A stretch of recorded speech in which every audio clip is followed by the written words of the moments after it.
The CDC estimated in 2019 that 40% of all restaurants nationwide are a part of some sort of larger chain. While the stat may not seem obscene at first, the concerning part is that the number has been increasing over the past 50 years and is showing no sign of stopping. One group being adversely affected by this trend are smaller locally owned restaurants, who are now having to innovate in order to stay afloat. Even though it's a group of restaurants with the same name, we try to keep it less chain and more locally oriented. We're in the casual restaurant segment. The casual restaurant segment is littered with national chains like Chili's and companies like that, where, I mean, let's be honest. I mean, the food is reheated, microwaved. I mean, it is not, fine dining by any stretch. So we've tried to differentiate by really doing sophisticated menu development, fresh ingredients, and doing the kinds of things you would get at a really expensive restaurant, but do it at casual prices. As the urbanization and growth of South Florida has gone on over the last 20, 25 years, you see a lot more national chain presence.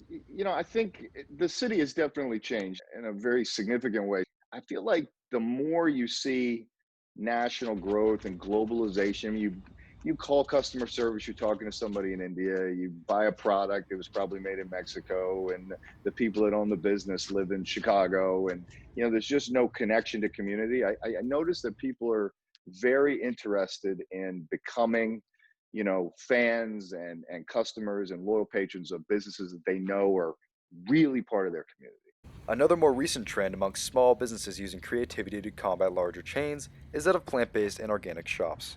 Places like Fruition, a new locally owned organic marketing cafe in Manhattan Beach, have been seeing major success due to their innovative nature. It's such an interesting time that we're in, especially within the restaurant, well, I mean, world over, but in the restaurant business, people are having to really rethink their models.